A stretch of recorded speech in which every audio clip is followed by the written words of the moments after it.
You spend years chasing bigger goals, better titles, and larger paychecks. The formula seems simple: want more, work harder, get ahead. Yet something feels off. The achievements that once excited you now leave you empty. The finish lines keep moving. The success you imagined would bring peace has only brought more pressure. What if everything you know about ambition is backward? This is the ambition paradox. The more desperately you chase success, the more it eludes you. The tighter you grip your goals, the less satisfied you feel when you reach them. This paradox has trapped some of the world's most accomplished people in cycles of achievement without fulfillment. You feel it when you check your email at midnight, comparing yourself to colleagues who seem to have it all figured out. You feel it when you scroll through social media, seeing only curated highlights of other success. You feel it in the Sunday night dread before another week begins.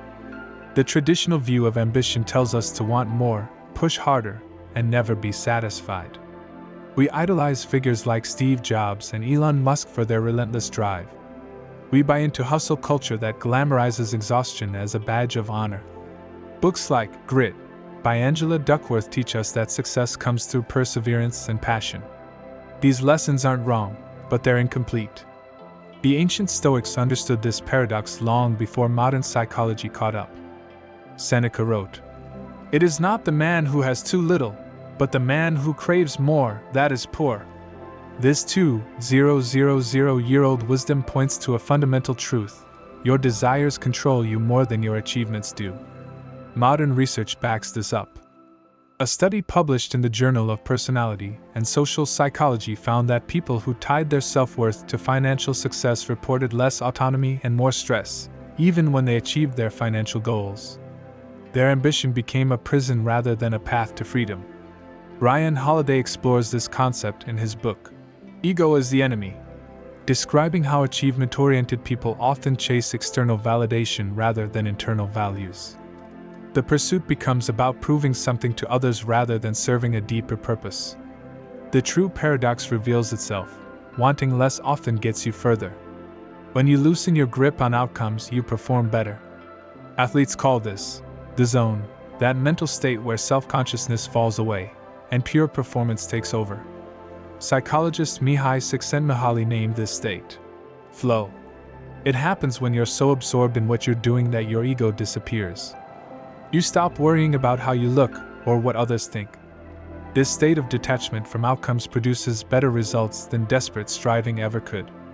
Consider the story of Bill Walsh, the legendary 49ers coach. In his book, The Score Takes Care of Itself, he explains how he transformed a losing team by focusing on perfect practice habits rather than obsessing over victories. By caring less about winning each game and more about excellence in each play, he built a dynasty. The same principle applies to your career. When you focus obsessively on promotions and recognition, you become rigid, political, and risk-averse.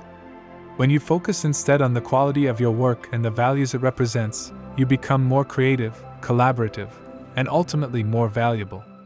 This doesn't mean abandoning goals or ambition. It means transforming your relationship with them. Japanese psychologist Shoma Morita developed a therapy based on this principle. Instead of fighting anxiety about performance, he taught patients to accept their feelings while taking action anyway. "The feelings go where the body goes," he said. By putting less pressure on emotional outcomes, his patients achieved more. Alfred Adler, a contemporary of Freud, recognized that many psychological problems stem from what he called the superiority complex, our desperate need to prove ourselves better than others. The cure, he believed, was not achievement but contribution. When your focus shifts from personal gain to adding value, the psychological burden lifts. This shift requires courage. Our culture celebrates visible success and material acquisition. Choosing a different path means risking judgment from others who still measure worth through traditional markers of status. Mark Manson captures this dilemma in The Subtle Art of Not Giving a FCK, arguing that true freedom comes from caring deeply about fewer things rather than superficially about many. By consciously choosing what matters to you rather than absorbing society's default values, you reclaim your autonomy. The path forward becomes clear.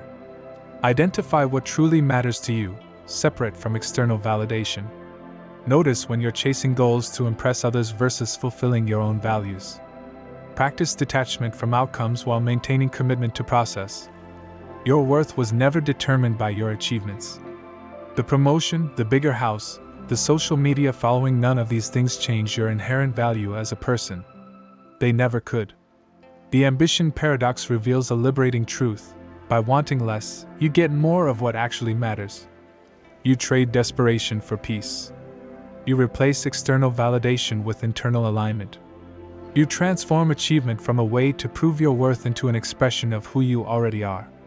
And paradoxically, when you make this shift, success often follows not as the goal, but as the natural byproduct of living with purpose, presence, and authenticity.